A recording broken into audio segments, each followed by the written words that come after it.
చెప్తారు ఈ రోజు हम लोग सब कुछ पूछ रहे हैं हमको ज्यादा ज्यादा पैसे देना और ఇందిరమ్మ घर भी देना అని ఎట్లయితే జూపల్లి గారు పెద్ద చిట్టా చదివినరో తప్పకుండా వారు చేసిన విజ్ఞప్తులను మా ఇన్ఛార్జ్ మంత్రివర్యులు దామోదర్ రాజ నరసింహ గారు ప్రత్యేక సమీక్ష పెట్టి ఆ సమీక్షలో ఏమేమి రాష్ట్ర ప్రభుత్వం కొల్లాపూర్కు ఇవ్వగలుగుతుందో తప్పకుండా ఈ కొల్లాపూర్కు ఇచ్చి ఇక్కడ పేదలకు అండగా నిలబడడానికి రాష్ట్ర ప్రభుత్వం తరఫున ఇన్ఛార్జ్ మంత్రివర్యులు దామోదర్ రాజ నరసింహ గారికి నేను ఈరోజు సూచన చేస్తున్నా. మిత్రులారా, ఈరోజు కొల్లాపూరే కాదు పాలమూరు జిల్లా అంటేనే పక్క జిల్లాల వాళ్లకు ముఖ్యంగా చంద్రశేఖరరావు గారి కుటుంబానికి ఒక చిన్న చూపు. ఎందుకంటే ఎక్కడ చూసినా ఈ దేశంలో నాగార్జున సాగర్ నుంచి బాక్రానంగల్ డ్యాం వరకు ఎక్కడ తట్ట పని పార పని మట్టి పని ఎక్కడ కష్టం ఉంటుందో ఎక్కడ రక్తాన్ని చెమటగా దారబోసి కష్టపడతారో అక్కడ కూలీలు ఎవరైనా ఉన్నారంటే ఈ దేశంలో మూల మూలన మన పాలమూరు జిల్లా వాళ్ళే. స్వతంత్రం వచ్చిన 75 సంవత్సరాలలో ఎక్కడ కార్మికులు చనిపోయినరని చూసినా ఎక్కడైతే మట్టి పని జరుగుతూ మట్టి కుప్పలు కూలి ఆ మట్టి కుప్పల కింద శవాలుగా మారిన వాళ్ళు ఎవరయ్యా అని వెలికి తీస్తే అది కేవలం పాలమూరు జిల్లాకు సంబంధించిన ఇక్కడి పేదలు నిరుపేదలే.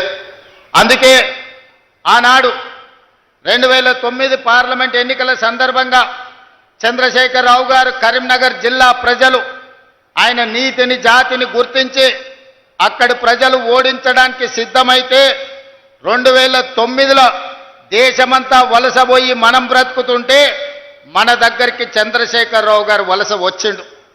ఆనాడు పాలమూరులో ఊరు లేకపోయినా పార్లమెంటులో నోరు ఎత్తకపోయినా తెలంగాణ రాష్ట్రం సాధించాలి అంటే తెలంగాణ రాష్ట్ర సమితిని గెలిపించాలి అని ఈ పాలమూరు బిడ్డలు హక్కున చేర్చుకొని గుండెల్లో పెట్టి చూసుకొని భుజాల మీద మోసి పార్లమెంటుకు పంపించిండ్రు పాలమూరు జిల్లా నుంచి. నేను పార్లమెంటు సభ్యునైనా తెలంగాణ రాష్ట్రాన్ని సాధిస్తానని ఢిల్లీకి పోయిన చంద్రశేఖరరావు పార్లమెంట్లో శ్రీమతి సోనియా గాంధీ గారు తెలంగాణ బిల్లు ప్రవేశపెట్టినప్పుడు హాజరు కాకపోయినా సోనియా గాంధీ గారు తెలంగాణ రాష్ట్రాన్ని ఇవ్వడం జరిగింది.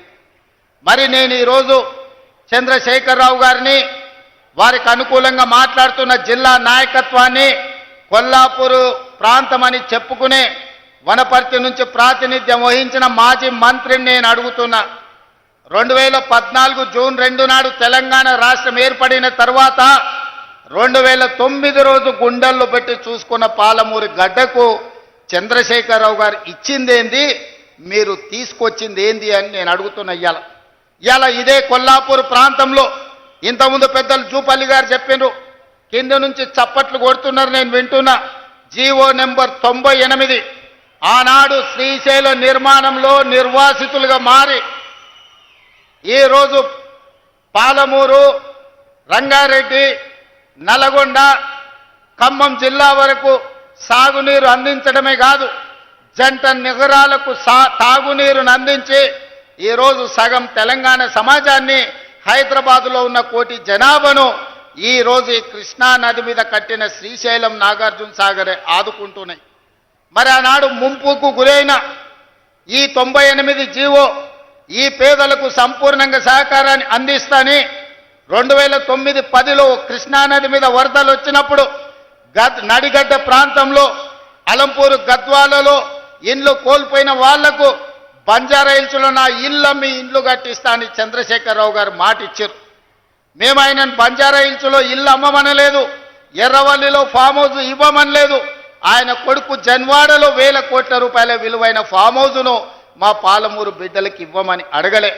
ప్రభుత్వం సొమ్ము, ప్రజలు కట్టిన పన్ను మా 98 జీవో ప్రకారం నిర్వాసితులుగా ఉన్న ఈ కొల్లాపూర్ ప్రాంత రైతాంగాన్ని పేదలను 10 ఏళ్ళు ముఖ్యమంత్రి ఉన్న చంద్రశేఖరరావు ఎందుకు ఆదుకోలేదు అని చెప్పి ఇవాళ జట్ప్రోల్ గ్రామం నుంచి నేను అడగదలుచుకున్నా.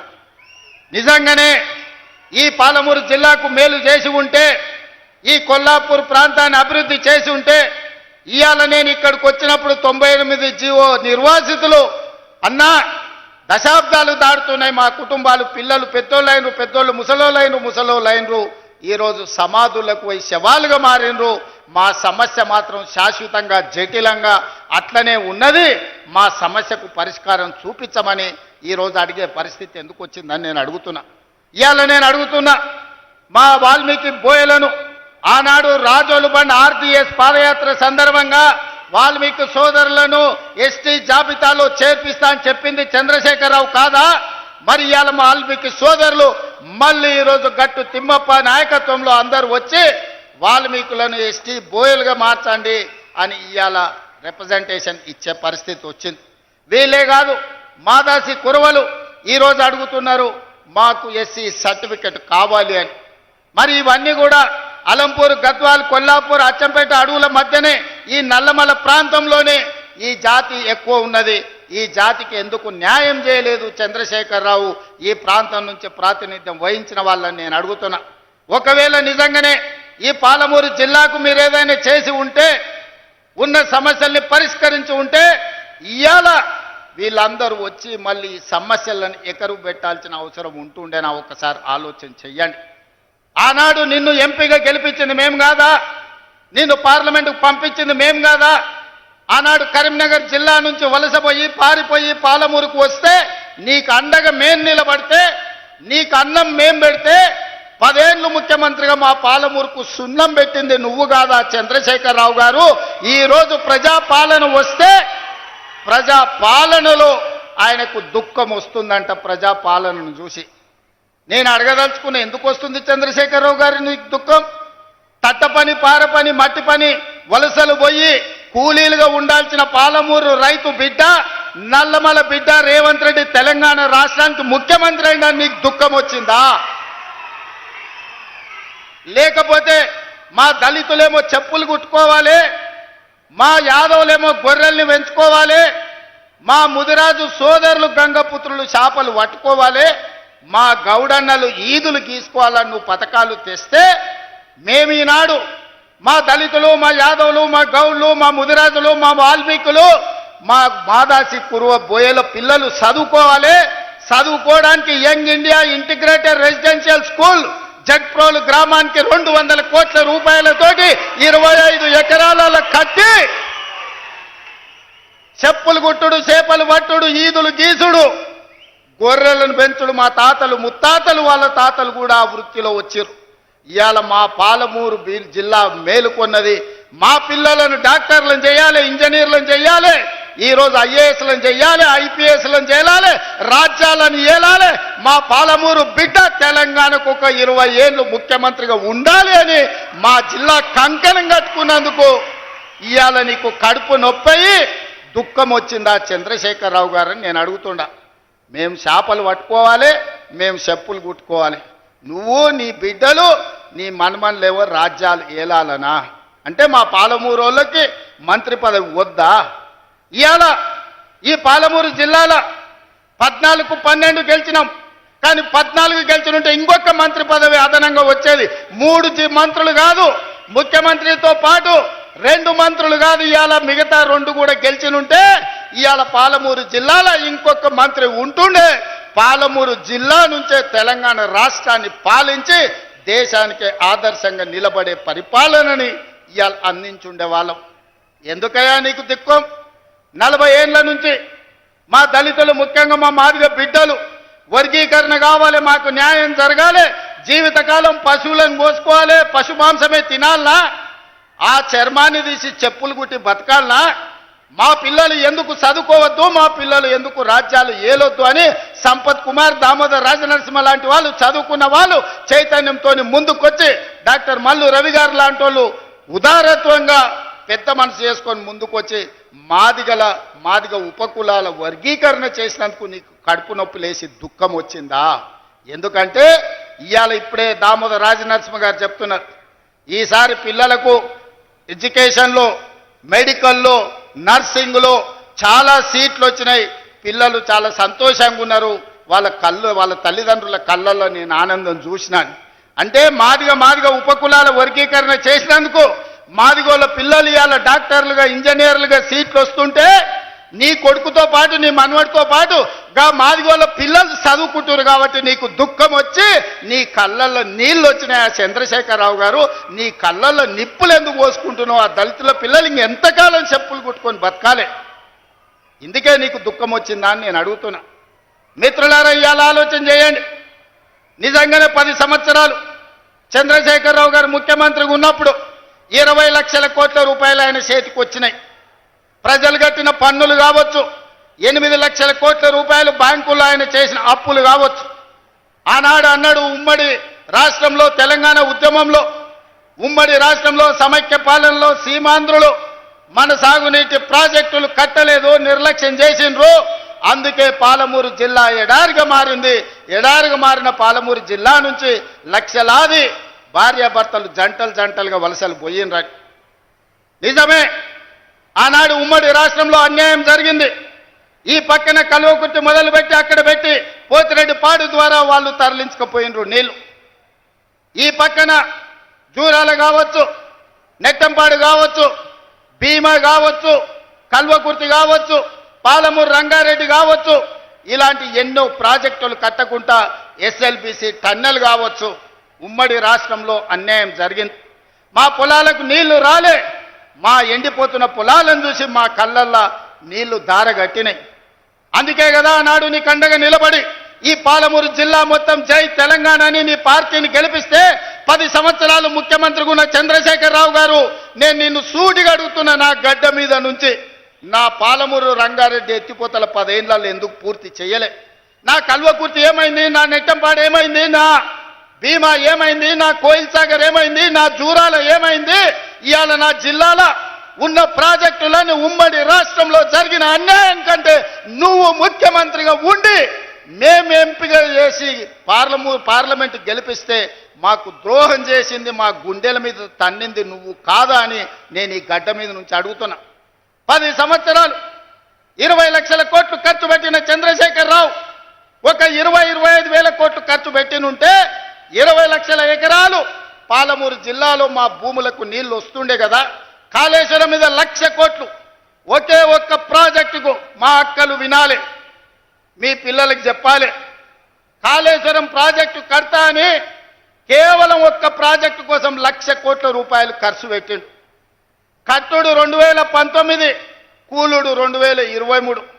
ఎవడైనా సన్నాసోడు చిన్న గుడిసేసుకున్న 10 ఏళ్ళు ఉండేటట్టు వేసుకుంటాడు. 1,00,000 కోట్లు పెట్టి కట్టిన కాళేశ్వరం 3 ఏళ్లలో కూలేశ్వరం అయి కూలిపోయింది. ఆ ఏళ్ళ మేం కట్టిన నాగార్జున సాగర్ చూడు, ఆ ఏళ్ళ మేం కట్టిన శ్రీశైలం చూడు, ఆ ఏళ్ళ మేం కట్టిన జూరాల ప్రాజెక్టు చూడు. జూరాల ప్రాజెక్టు మన డ్యామ్ దెబ్బతిన్నది అనంటే నువ్వు ఏమి పని చేయకపోతే పేపర్లో వస్తే నిమిషాల మీద మా శ్రీహరిని, మా ఉత్తమ్ కుమార్ రెడ్డిని పంపించి కొత్త రోడ్ వేయడానికి 120 కోట్ల రూపాయలు అప్పటికప్పుడు నేను మంజూరు చేసిన. ఎట్లా చేయగలిగినా మీ బిడ్డను ఉన్నా కాబట్టి నా జిల్లాకు చేయాలి, అన్యాయం జరుగుతుంటే చూసుకుంటూ ఊరుకోను అని అప్పటికప్పుడు ఇచ్చిన. ఇవాళ 10 ఏళ్ళు నువ్వు పూర్తి చేయని ప్రాజెక్టులు, 10 ఏళ్ళు నువ్వు పడా పెట్టిన ప్రాజెక్టులు. అందుకే దామోదర రాజనరసింహ గారికి, ఉత్తమ్ కుమార్ రెడ్డి గారికి చెప్పిన, మా అనిరుద్ధ్ రెడ్డి అడిగితే ఈరోజు అన్ని ప్రాజెక్టులకు సంబంధించి పాలమూరు రంగారెడ్డి ఎత్తిపోతల, Kalwakurthy project, Bhima project, Koil Sagar project, Nettempadu project, ఈరోజు ప్రతి ప్రాజెక్టు మహబూబ్ నగర్ జిల్లాలో ఉన్న అన్ని సాగునీటి ప్రాజెక్టుల భూ సేకరణకు ఎన్ని వందల కోట్లైనా ఈ సంవత్సరం డిసెంబర్ 9 తారీఖు లోపల మొత్తం భూ నిర్వాసితులకు వాళ్ళందరికీ నష్టపరిహారం ఇచ్చి భూమి సేకరించి రాబోయే 2 ఏళ్ల ప్రాజెక్టులు పూర్తి చేయడానికి ప్రణాళికలు సిద్ధం చేసినాం. అందుకోసం నీ కడుపు మండి కళ్ళల్లో నీళ్ళు వచ్చి నీకు దుఃఖం వచ్చిందా చంద్రశేఖరరావు గారు? మా పాలమూరు బాగుపడుతుంటే, ఎడారిగా మారిన మా పాలమూరు పచ్చగా మారుతుంటే, కృష్ణానది జలాలు మా పొలాల్లో పారుతుంటే నువ్వు ఎందుకంత విషం పెట్టుకొని ఈరోజు విషం జిమ్మాలని మా మీద పగబట్టి పనిచేస్తున్నావు అని నేను అడుగుతున్నా. వెనకటికి ఎవడో దొంగలకు సద్దులు మోసిండంట, ఇవాళ శ్రీనివాస్ గౌడ్ నిరంజన్ రెడ్డి ఆ దొంగకు సద్దులు మోసే పని చేస్తున్నారు. సిగ్గుండాలి వాళ్ళు ఇద్దరికి. ఇవాళ జిల్లాలో జరుగుతున్న అభివృద్ధిని 75 ఏళ్ల తర్వాత ఆనాడు మొట్టమొదటి హైదరాబాద్ రాష్ట్రానికి ముఖ్యమంత్రిగా పాలమూరు బిడ్డ బూరుగుల రామకృష్ణారావు అయ్యిండు. ఆనాడు స్వతంత్రం వచ్చినప్పుడు నిజాం రాజ్యం నుంచి విముక్తి కలిగినప్పుడు పాలమూరు బిడ్డ ముఖ్యమంత్రి అయితే మళ్ళీ 75 ఏళ్ల తర్వాత ఈ మట్టిలో పుట్టిన బిడ్డ ఈరోజు తెలంగాణ రాష్ట్రానికి ముఖ్యమంత్రి అయితే అభినందించాల్సింది పోయి ఆ దొంగకు సద్దులు మోస్తారా? సిగ్గుండాలి శ్రీనివాస్ గౌడ్, నిరంజన్ రెడ్డి. నీకు అన్నం తిన్నప్పుడు విశ్వాసం ఉండాలి. ఈ గడ్డ అన్నం పెట్టింది, ఈ ప్రాంత ప్రజలు మీకు అధికారం ఇచ్చారు. ఇవాళ ఓ 10 ఏళ్ళు పాలమూరు బిడ్డకు అవకాశం ఇస్తే పనులు జరగనప్పుడు మీరు ప్రశ్నిస్తే అర్థం ఉంది. 10 నెలలు కూడా కాలేదు, నువ్వు దిగిపో, నువ్వు దిగిపో, నువ్వు దిగిపో. ఏం పుట్టిందా వీళ్ళకు? ఏం అల్కగా అట్లా వచ్చినామా? గాలి కొట్టుకొచ్చినా మనము? పాలమూరులో మీరు అందరు మా అక్కలందరూ ఆశీర్వదిస్తే కుర్చీలో కూర్చోలేదా? ఏం అడుక్కుంటూ వచ్చిందా? నీలాకగినా ఏమన్నా పోయి అడుక్కుంటే కాదు, నిలబడి బరి గీసి గీత గీసి కొట్లాడి ఈ కుర్చీలో వీళ్ళందరూ కూర్చున్నారు. ఎవ్వరికి కూడా ఊకే రాలే. శంకర్, ఈర్లపల్లి శంకర్ బట్టలు ఉతికే జాతి ఇవాళ ఎమ్మెల్యే వేదిక మీద కూర్చున్నాడు. చేపలు పట్టుకునే శ్రీహరి ఈరోజు మంత్రి అయ్యాడు. పార్లమెంట్ ఎన్నికలప్పుడు మక్తలు ఒక మాట చెప్పిన, పార్లమెంట్ ఎన్నికల తర్వాత తప్పకుండా ముదిరాజు బిడ్డను మంత్రిని చేస్తామని ఇచ్చిన మాట ప్రకారం ఇవాళ ముదిరాజు బిడ్డ మంత్రి ఈ వేదిక మీద ఉన్నాడు పాలమూరు జిల్లా నుంచి. పాలమూరు అధికారం లేకపోతే ఇవాళ పాలమూరు బిడ్డ మొదటిసారి ఎమ్మెల్యే మంత్రి అవుతుండేనా? ఇవాళ మీరు ఆలోచన చేయండి. ఇవాళ ఈర్లపల్లి శంకర్ ఎమ్మెల్యే వేదిక మీద ఉంటుండేనా? మీరు ఒక్కసారి ఆలోచన చేయండి. ఇవాళ ఈ వేదిక మీద ఉన్న వాళ్ళు చాలామంది చదువుకున్న వాళ్ళు ఉన్నారు. వీళ్ళందరూ ఎమ్మెల్యేలు ఎట్లయినరు? ప్రజాపాలన కాంగ్రెస్ పార్టీ మీ ఆశీర్వాదంతో అయ్యినరు. అందుకే ఇవాళ వాళ్ళు అంటున్నారు ఎవరికి ఏమి జరగలేదని. నేను చెప్పదలుచుకున్న 5 నిమిషాలు. ఇవాళ రైతులను తీసుకుందాం. రైతులకు 24 గంటల ఉచిత కరెంటు వస్తుందా లేదా సోదరులారా? మీరు చెప్పండి గుండెల మీద చేసుకొని. కాంగ్రెస్ వస్తే కరెంటు ఉండదన్నాడు కేసీఆర్. ఇవాళ వ్యవసాయ పొలాలల్లా ఇవాళ కరెంటు మేము ఇస్తున్నాం 18 నెలల ఉచిత కరెంటు. ఎవరు మొదలు పెట్టిండ్రా? ఆనాడు 2004 ఎల్పీ స్టేడియంలో రాజశేఖర్ రెడ్డి గారు మొట్టమొదటి సంతకం శిలా శాసనంగా సోనియా గాంధీ గారి సమక్షంలో ఆనాడు రైతులకు ఉచిత కరెంటు ఇస్తామని చెప్పి సంతకం పెట్టి 1300 కోట్ల రూపాయల బిల్లులు, అక్రమ కేసులు రైతుల మీద ఉంటే అన్నిటిని రద్దు చేసింది కాంగ్రెస్ పార్టీ కాదా? ఉచిత కరెంట్ అంటేనే కాంగ్రెస్ అంటేనే ఉచిత కరెంటు. ప్రజలకు ఇచ్చింది మేము, కొనసాగించింది మీరు. తాతకు దగ్గు నేర్పినట్టు కాంగ్రెస్ వాళ్ళకు ఉచిత కరెంటు గురించి చంద్రశేఖరరావు చెప్పనిక పోతాడు. ఇవాళ ఉచిత కరెంటు అమలు జరుగుతుంది కదా. ఆనాడు మీరు ఒరేసుకుంటే ఉరి అన్నారు. ఒరేసుకుంటే చివరి గింజ వరకు కొంటాం, చివరి గింజ వరకు గిట్టుబాటు ధర ఇవ్వడమే కాదు 500 రూపాయల బోనస్ ఇస్తామని ఇవాళ కృష్ణారావు గారు చెప్పినట్టు ఎకరకి 25 క్వింటాలు 30 క్వింటాలు వండిస్తే 500 లెక్క కట్టి దాదాపు 15,000 రూపాయల బోనస్ ఇవాళ రైతుల ఖాతాలో వేస్తున్నాం. ఈ దేశంలోనే ఒక్క సంవత్సరంలో 2,85,00,000 మెట్రిక్ టన్నులు ఇవాళ ఒట్లు పండించి దేశంలోనే నెంబర్ 1 వరి పండించడంలో తెలంగాణ ఉంటే 500 రూపాయల బోనస్ ఇచ్చి ఇవాళ మేము కొనుక్కుంటున్నాం.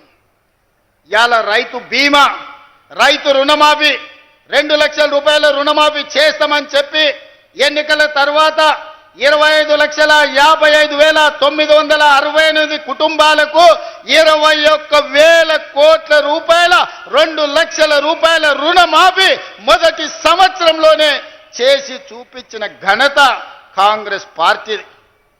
నువ్వు లక్షిస్తాను 4 విడతలను, 4 విడతల సంగతి దేవుడెరుగు. అసలు కంటే మిత్తి ఎక్కువై నెత్తి మీద అప్పై చేతుల సిప్పొచ్చింది రైతులకు. నువ్వు ఇచ్చిన 1,00,000 రూపాయల రుణమాఫీ 4 తెరలుగా మారింది. రెండోసారి అదే మోసం చేసినావు. నువ్వు 2 సార్లు కలిపి 10 ఏళ్లల్లో నువ్వు ఇచ్చింది లెక్క కడితే మిత్తి ఓను 16,000 కోట్ల రూపాయలు ఇస్తే మొదటి సంవత్సరంలోనే 21,000 కోట్ల రూపాయలు రైతుల ఖాతా వేసి రైతుల రుణం తీరడమే కాదు, రైతుల రుణం మేము తీర్చుకున్నాం. రైతులు బ్యాంకుకు రుణం తీర్చుకుంటే కాంగ్రెస్ పార్టీ ప్రజా పాలన రైతులు ఆశీర్వదించినందుకు వాళ్ళ రుణం మేం తీర్చుకున్నాం. నిన్నగాక మొన్న లెక్కగట్టి 9 రోజుల్లో రైతు భరోసా పథకం కింద 9,000 కోట్ల రూపాయలు ఎతికి మరి ప్రతి ఒక్కరి ఖాతాలో 9 రోజుల్లో 9,000 కోట్ల రూపాయలు ఈరోజు రైతు భరోసా పథకం కింద రైతులకు ఇచ్చింది మేము కాదా? ఇవాళ పామాయిల్ వేస్తే ప్రోత్సహించింది మేము కాదా? ఇవాళ రైతులను ఆదుకుంటున్న ప్రభుత్వం మాది కాదా? ఇవాళ ఏ రైతు కష్టాలలో ఉన్నా ఆ రైతులను ఆదుకునే ప్రయత్నం మా ప్రభుత్వం చేస్తలేదా? ఇవాళ మూలన తండాలలో, గూడాలలో, మారుమూల పల్లెల్లో ఉన్న రైతుల సమస్యలు పరిష్కరించడానికి నిరంతరం మా ఎమ్మెల్యేలు, మా మంత్రులు, మా ప్రభుత్వ యంత్రాంగం ఈరోజు ప్రజలకి వెళ్ళి రైతులను ఆదుకునే ప్రయత్నం చేస్తున్నాం. చంద్రశేఖరరావు ఫామ్ హౌస్లో పండుకొని నువ్వు వండించిన ఒడ్లు 4,200కు కావేరీ సీడ్స్కి అమ్ముకోవడం కాదు, ఇవాళ 500 రూపాయల బోనస్ ఇచ్చి రైతులు పేదలు పండించిన ఒడ్లు నేను కొంటున్నా, కావాలంటే కల్లాలకు రా. మా అక్కలు నిర్వహిస్తున్న ఐకేపీ కేంద్రాలకు 8,000 ఐకేపీ కేంద్రాలు ఇవాళ మా ఆడబిడ్డలు, మా అక్కలు పెట్టి రైతులు పండించిన పంటలు ఈరోజు మేము కొనుగోలు చేస్తున్నాం. ఇవాళ తెలంగాణ రైతాంగం సంతోషంగా ఉండి ఉచిత కరెంటు వచ్చి ప్రాజెక్టులు ఒకటొకటిగా కొలిక్కి తెస్తూ వాళ్ళు పండించిన పంట కొంటూ రైతు రుణమాఫీ చేసి రైతు భరోసా వాళ్ళ ఖాతాలలో వేస్తుంటే రైతులు సంతోషంగా ఉంటే మీ కడుపు మంటతోని మీకు కళ్ళల్లో దుఃఖం వచ్చింది, నీళ్లు గారినాయి. మీ దుఃఖానికి కారణం రైతులు సంతోషంగా ఉండడమే తప్ప ఇంకొక కారణం కాదు. అదేవిధంగా మహిళలు, మా అక్కలీడు ఉన్నారు, ఆలోచన చేయాలి. మా ఆడబిడ్డలు చాలామంది చదువుకున్నారు, పెళ్ళి అత్తగారింటికి వచ్చినందుకు గ్రామాలలో ఉంటున్నారు. వాళ్ళు ఆలోచన చేయాలి. 2014 నుంచి 2019 వరకు ఒక్క మహిళనన్న మంత్రి ఉండే నా చంద్రశేఖరరావు మంత్రివర్గం లెక్క ఒక్క మంత్రి కూడా ఇయ్యలే. 5 ఏళ్ళు మంత్రి లేని మంత్రివర్గం ఈ దేశంలో స్వతంత్రం వచ్చినప్పటి నుంచి ఏదైనా దుర్మార్గమైన ప్రభుత్వం ఉన్నదంటే అది చంద్రశేఖరరావు ప్రభుత్వం. ఆడపిల్లలంటే వంటింటి కుందేళ్ళే, ఇంట్లో వండి పెట్టాలి, ఇంటి ఆయనకు బట్టలు ఉతికి పెట్టాలనే ఆలోచన చంద్రశేఖర్ రావుది. అది పాపిష్టి ఆలోచన. అందుకే అట్లా కాదు, మా అక్కల్ని 1,000 మందిని కోటీశ్వరులను చెయ్యాలి, మహిళా సంఘాలను ప్రోత్సహించాలని మొదటి సంవత్సరంలోనే వడ్డీ లేని రుణాలు 21,000 కోట్ల రూపాయలు ఇచ్చి స్వయం సహాయక సంఘాలను మా ఆడబిడ్డల్ని హక్కున చేర్చుకొని నేను ఏడికి పోయినా, ఏడ మీటింగ్ పెట్టినా మా ఆడబిడ్డల్ని కలుస్తున్నా, వాళ్ళతో మాట్లాడుతున్నా, వాళ్ళని అడుగుతున్నా, అక్క ఎట్లా సంసారం ఎట్లా బాగు చేద్దాం చెప్పురని. నేను గ్రామాల నుంచి వచ్చిన అక్క, ఈయనే ఒంగూరు మండలం పక్కనే కొండరెడ్డిపల్లి. నాకు తెలుసు నగదు అక్క దగ్గర ఉంటే పిల్లల చదువులకు వస్తాయి, ఇంటి ఖర్చులకు వస్తాయి. ఇంటి ఆయన చేతుల నగదు ఉంటే సాయంత్రం పోయి పాపిస్టోడ్ పెట్టిన బెల్ట్ షాపులు ఇచ్చొస్తాడు. అవునా కాదా అక్క చెప్పు? నువ్వేమన్నా పోకల డబ్బల్లో ఆనో ఇన్నో దాచుకుంటే సాయంత్రం అక్కడిక్కడ ఎత్తే అవి కూడా గుచ్చుకపోతాడు, ఇవ్వకపోతే 2 దెబ్బలు కూడా వేస్తాడు. ఆయన తెచ్చిన బెల్ట్ షాపులు అట్లుంటే నేను మా అక్కల చేతుల పెత్తనం పెట్టి పాఠశాలల పిల్లలకు బట్టలు గుట్టించేది కాంట్రాక్టర్లకు ఇచ్చి ఆయన కమిషన్లు కొట్టేస్తుంటే మా అక్కలకిచ్చి 1,30,00,000 జతల బట్టలు బడికి పోయే పిల్లలకు కుట్టించి 75 రూపాయలు కుట్టుగూళ్ళు ఇచ్చి ఆ మిషన్లు మా అక్కల చేతికి ఇచ్చిన. అమ్మ ఆదర్శ పాఠశాల పేరు మీద పాఠశాలల నిర్వహణ మా అక్కల చేతిలో పెట్టిన. ఎందుకంటే మా గ్రామాలలో ఉండే పేదోళ్ళ ఆడబిడ్డలే సర్కారు బడికి పోతున్నారు. ఆ సర్కారు బడి ఎవరో అధికారి నిర్వహిస్తే అది చక్కగా ఉండదని అమ్మ ఆదర్శ పాఠశాల పెట్టి ఆడబిడ్డలకే చెప్పిన. పిల్లల అటెండెన్స్ మీ పంతులు తీసుకుంటే పంతుళ్ళ అటెండెన్స్ మా అక్కలు తీసుకునేటట్టు చేసిన. ఎందుకంటే పంతుళ్ళు అప్పుడప్పుడు వస్తుంటారు, రారు, మీరు లెక్క కట్టురి, వాళ్ళకి లక్షల కొద్ది జీతాలు ఇస్తున్నాం, వస్తురా లేదా మీరు చూడురా అని. బల్లె పిల్లలకు తాగనీకి మంచినీళ్ళు ఉన్నాయా? బాత్రూంలో ఆడపిల్లలు పోతే ఊరు మధ్యలో పడి ఉంటే ఆడపిల్ల బాత్రూమ్ పోవాలంటే కష్టంగా ఉంటుంది, ఆ బాత్రూంలు కట్టి ఆడబిడ్డలను ఆదుకోండి అని మా అక్కల చేతులు పెట్టిన బడి. ఇవాళ బల్ల నిర్వహణ మా ఆడబిడ్డల చేతులు పెట్టిన మాట వాస్తవం కాదా? ఇవాళ ప్రభుత్వ కార్యాలయాలలో క్యాంటీన్లు ఎవరి చేతుల్లో ఉంటే ఇందిరా మహిళా శక్తి క్యాంటీన్లని collector office, SP office, MRO office, ప్రభుత్వ దవాఖానాలు, సెక్రటేరియట్ నుంచి మొదలు పెడితే శిల్పారామం వరకు ఈరోజు ప్రభుత్వ కార్యాలయాలలో ఇందిరా మహిళా శక్తి క్యాంటీన్లు పెట్టి మా స్వయం సహాయక సంఘాలు మా ఆడబిడ్డల చేతుల్లో పెట్టి నగదు వాళ్ళ చేతుల్లో ఉండాలి, వాళ్ళు వ్యాపారాలు చెయ్యాలని ఈరోజు మీకు ఇచ్చిన మాట వాస్తవం కాదా? ఇవాళ నేను అడుగుతున్న చంద్రశేఖరరావును, ఏనాడన్నా పెట్రోల్ బంకులు మా ఆడబిడ్డలకు ఇవ్వాలని చూసినవా? రిలయన్స్కి ఇవ్వాలి పెట్రోల్ బంకులు, సోలార్ పవర్లు అదానికి ఇవ్వాలని నువ్వు మోడీ పోటీ పడితే ఇవాళ జిల్లా కేంద్రాలలో పెట్రోల్ బంకులకు ప్రభుత్వ స్థలం ఇచ్చి అవి నిర్వహించుకునే బాధ్యత మా అక్కలకిచ్చి ఇవాళ పెట్రోల్ బంకుల యజమానులను మా ఆడబిడ్డలు చేసినాం.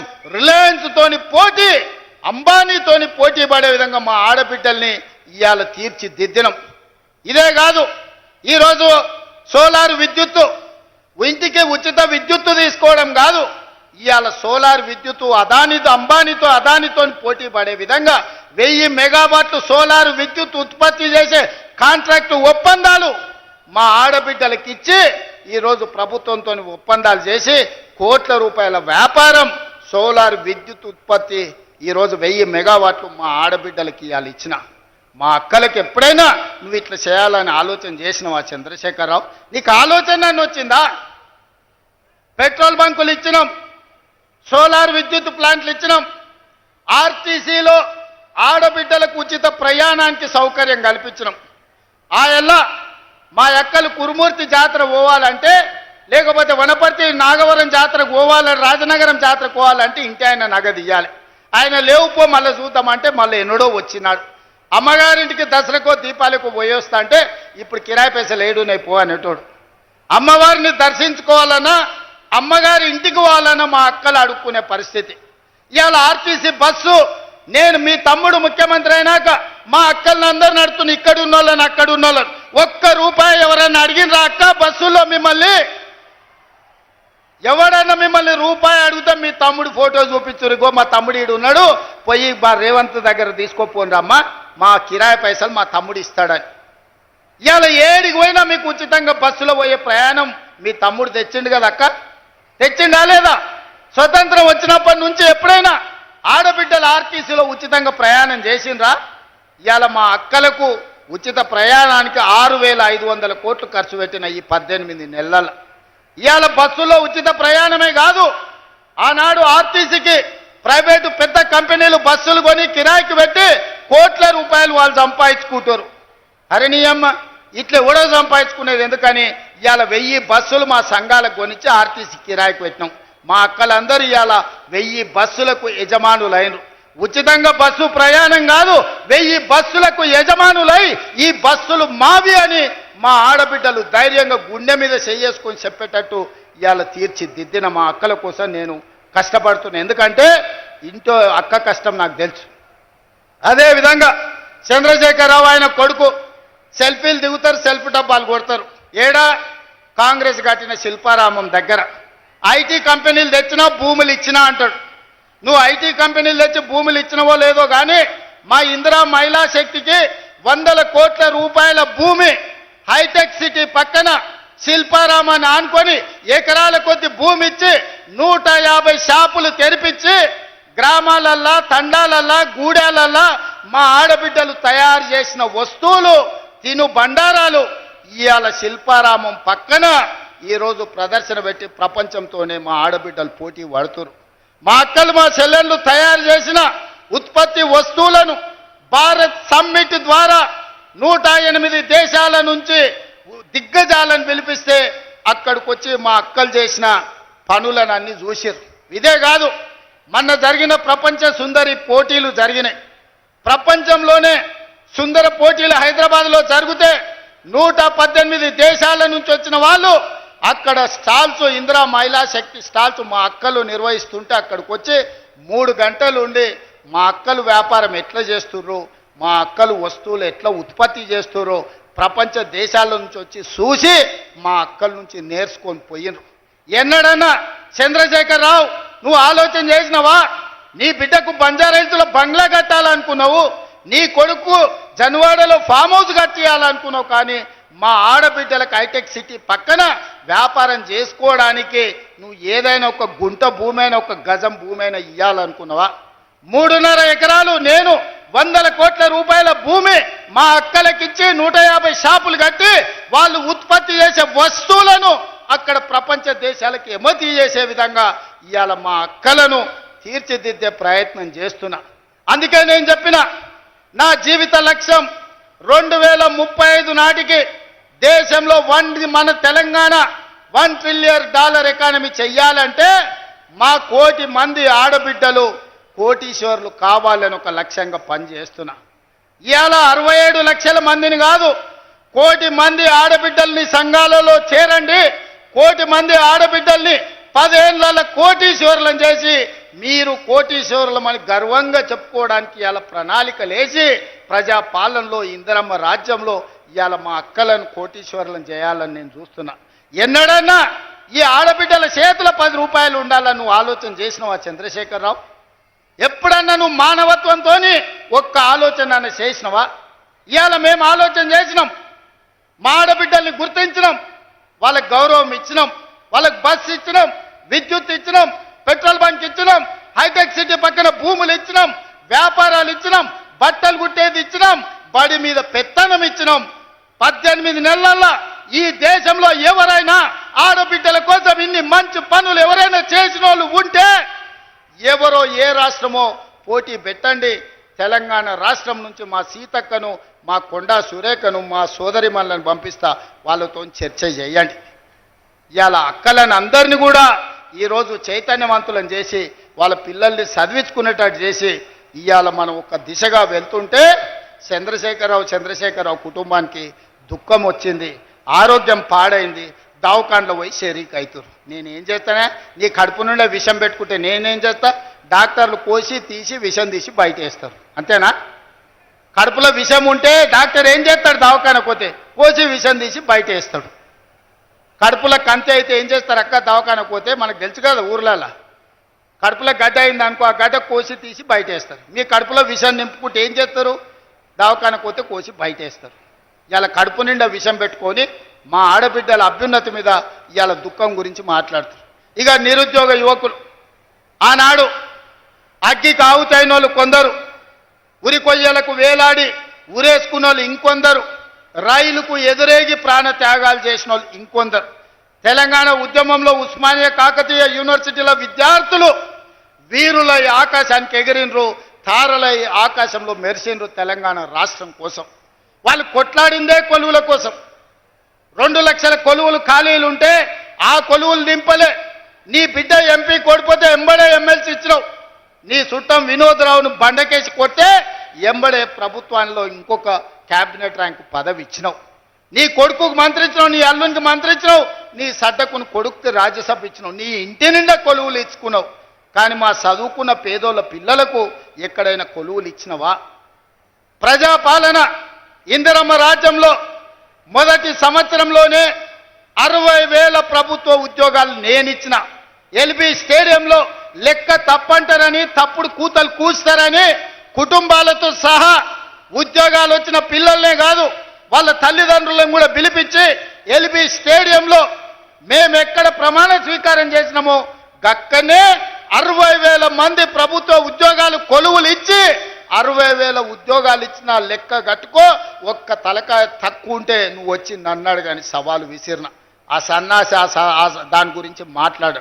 ఇప్పుడు కూడా నేను చెప్తున్నా, 2.5 సంవత్సరాలు పూర్తి చేసుకునే లోపల మా పరిపాలన 2.5 సంవత్సరాలు పూర్తి చేసుకునే లోపల ఇంకా 40,000 ఉద్యోగాలు ఇచ్చి మొదటి అర్ధ భాగంలో 1,00,000 ప్రభుత్వ కొలువులు ఇచ్చి దేశానికే ఆదర్శంగా నిలబడి తెలంగాణ మోడల్ అంటే ఇదిరా, తెలంగాణ రాష్ట్రంలో నిరుద్యోగులను ఆదుకునే సోదరుడు ఉన్నాడు, ప్రభుత్వ కొలువులు వస్తాయి, చదువుకున్న పిల్లలకు వాళ్ళ కులాలు చేపలు పట్టుడు చెప్పులు గుట్టుడు కాదు, వాళ్ళు ప్రభుత్వ కొలువులు చేస్తే వాళ్ళ తల్లిదండ్రుల జీవితాలు మారుతాయి. ఉపాధి హామీ కూలికి పోయి రూపాయి కూడబెట్టి పిల్లలకు కోచింగ్ సెంటర్లలో ఫీజులు కట్టనికే మెడ మీద ఉన్న తాలి అమ్మిన తల్లిదండ్రులు నాకు చాలామంది తెలుసు. వాళ్ళ కష్టాలు తీరాలని, వాళ్ళ పిల్లలు పీజీలు పిహెచ్డీలు చదవాలని, డాక్టర్లు లాయర్లు కావాలని, తమ జీవితాలలో వెలుగు రావాలని కోట్లాది మంది పేదలు గ్రామాలలో కలలు కన్నారు. అందుకే ఆ పిల్లల కోసం సర్కారు కొలువుల కోసం ఎదురు చూడకుండా ఎంబడెంబడే నోటిఫికేషన్లు ఇచ్చి ఈరోజు ఉద్యోగాలు ఇస్తున్నాం. మధ్యలో కొంత ఆలస్యమైంది, ఎందుకంటే మా దామన్న సుప్రీంకోర్టు నుంచి ఆర్డర్ తెచ్చిండు. మాదిగ ఉపకులాల వర్గీకరణ జరగాలని సుప్రీంకోర్టు ఆదేశం ఇచ్చింది. నేను నోటిఫికేషన్లు ఇస్తే సమాజానికి నష్టం జరుగుతుందని మా సంపత్ కుమార్ చెప్పిండు. అయితే ఇది అమలు చేసి నోటిఫికేషన్ ఇస్తా 6 నెలలు ఆలస్యమైంది, మా మాదిగ సోదరులకు న్యాయం చేస్తా అని చెప్పి చట్టం చేసి ఇవాళ 1000 కొలువులు మళ్ళా నోటిఫికేషన్లు ఇవ్వడానికి ముందుకు వచ్చినాం.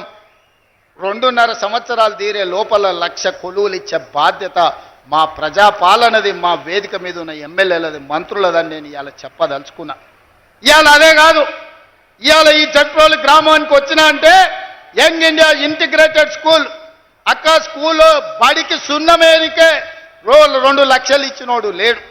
కానీ ఈ కొల్లాపురి అడవి ప్రాంతంలో ఉన్న మా సోదరులు చదువుకోవాలి, ఈ దేశానికే తలమానికంగా మారాలని 200 కోట్ల రూపాయలతోని 25 ఎకరాలల్లా ఇవాళ యంగ్ ఇండియా ఇంటిగ్రేటెడ్ స్కూల్ ఈడ ప్రారంభించుకున్నాం. ఈ సభ జరిగిన ప్రాంగణంలోనే రేపు పాఠశాల కట్టబోతున్నాం. సంవత్సరంన్నర తిరిగే లోపల ఈడ అద్భుతమైన హైటెక్ సిటీ పక్కన ఐటీ కంపెనీల కంటే గొప్పగా young India integrated residential school కట్టి మళ్ళా ఇక్కడికి వస్తా, ఆ పిల్లల్ని కలుస్తా, ఆ పిల్లలకి చెబుతా, మీ కొల్లాపూర్ కోసం మీ ఎమ్మెల్యే గారు, మీ మంత్రి గారు నన్ను అడిగి కొట్లాడి జట్రోల్కి యంగ్ ఇండియా రెసిడెన్షియల్ స్కూల్ తీసుకొచ్చిండు. వాటిని కట్టండి, ఇందులో చదువుకోండి, మీ సోదరుడిగా నేనున్నా మీ అభివృద్ధి పదాన్ని నడిపించడానికని. ఇదే కాదు, ఈ 18 నెలల్లో ఇతర దేశాలు పర్యటనలు చేసి ఇతర రాష్ట్రాలు ఇతర దేశాల నుంచి 3 లక్షల కోట్ల రూపాయల పెట్టుబడులు తెచ్చి 1,00,000 పైగా ప్రైవేటు ఉద్యోగాలు ఈరోజు మన రాష్ట్రంలో ఇచ్చినాం. యంగ్ ఇండియా స్కిల్ యూనివర్సిటీ కావచ్చు, యంగ్ ఇండియా స్పోర్ట్స్ యూనివర్సిటీ కావచ్చు, young India integrated residential schools కావచ్చు. ఈరోజు రెసిడెన్షియల్ స్కూళ్లలో కాస్మెటిక్ ఛార్జెస్ 200% పెంచినాం. ఈరోజు భోజనాలకు 40% పెంచినాం. పేదోళ్ళ పిల్లలకు మంచి భోజనం పెట్టాలి, మంచి చదువు చెప్పించాలనేదే మా తాపత్రయం. అందుకోసం నీకు దుఃఖం వచ్చిందా చంద్రశేఖరరావు అని నేను అడుగుతున్నా. పేదోళ్ళ పిల్లలు చదువుకోబట్టి, పేదోళ్ళ పిల్లలకు ఉద్యోగాలు రాబట్టే, ఆడబిడ్డలు బయటికి రాబట్టే, మా అక్కల చేతుల నగదు ఉండబట్టే, మా అక్కలు బస్సులకు యజమానులైనరి, మా అక్కలు విద్యుత్ సంస్థలకు యజమానులైనరి, మా అక్కలు పెట్రోల్ బంకులకు యజమానులైనరి. ఇవాళ అందరూ బాగుపడుతుంటే ఇంకా మమ్మల్ని అడిగేటోడు ఎవడని ఆయన దుఃఖపడుతున్నాడు. అందుకే నీ దుఃఖం 10 ఏళ్ళ వరకు అట్లనే ఉంటుంది. అది పెరిగి పెద్దదై భూతమై నిన్ను కబలిస్తే తప్ప నీకు విముక్తి లేదు. నువ్వు శాపగ్రస్తుడివి చంద్రశేఖరరావు. నీ కళ్ళ ముందల్నే తెలంగాణ అభివృద్ధి చెందుతుంది. అభివృద్ధి చేసే బాధ్యత మేం తీసుకుంటాం. ఇవాళ ఈ వేదిక మీద నుంచి చెప్తున్నా, 94 నుంచి 10 ఏళ్ళు తెలుగుదేశం అధికారంలో ఉన్నది. 2004 నుంచి 2014 వరకు 10 ఏళ్ళు కాంగ్రెస్ అధికారంలో ఉన్నది రాజశేఖర రెడ్డి నాయకత్వంలో. 2014 నుంచి 2024 వరకు చంద్రశేఖరరావు ఈ తెలంగాణ రాష్ట్రానికి బీఆర్ఎస్ అధికారంలో ఉన్నది. 2024 నుంచి 2034 వరకు రాసుకో చంద్రశేఖరరావు. నీ డైరీలో కాదు, నీ గుండెల్లో రాసుకో. నీ కొడుకు గుండె మీద రాయి. 2034 వరకు ఈ సోదరుడు పాలమూరు బిడ్డ తెలంగాణకు ముఖ్యమంత్రిగా ఉంటాడు. పాలమూరు నుంచే ప్రజా ప్రభుత్వాన్ని నడుపుతాం. ఇది నా మాట. నువ్వు నీ గుండెల్లో రాసుకో చంద్రశేఖరరావు. పాలమూరు నుంచే శాసనం చేస్తాం. పాలమూరు నుంచే శాసనసభను నడిపించే బాధ్యత నేను తీసుకుంటా. నువ్వు దుఃఖం వస్తుందో, బాయిలో దుంకుతావో, పెట్రోల్ పోసుకొని తగిలబెట్టుకుంటావో అది నీ ఇష్టం.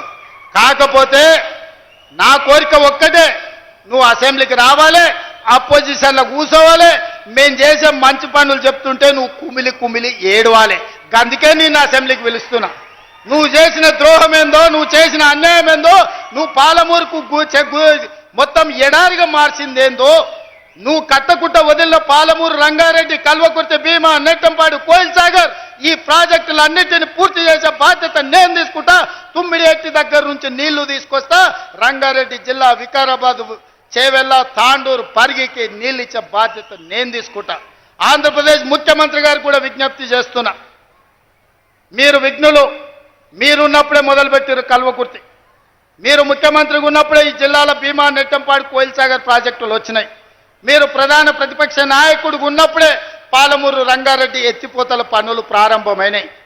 మరి మీరు ముఖ్యమంత్రిగా 10 ఏళ్ళు, ప్రతిపక్ష నాయకుడిగా 10 ఏళ్ళు ఉన్నప్పుడు మొదలుపెట్టిన ప్రాజెక్టులను మీరు అడ్డుకోవడం ఏ మేరకు న్యాయం? చంద్రశేఖరరావు గారు కట్టకపోతే చంద్రబాబు నాయుడు గారు అడ్డుకుంటే న్యాయమా?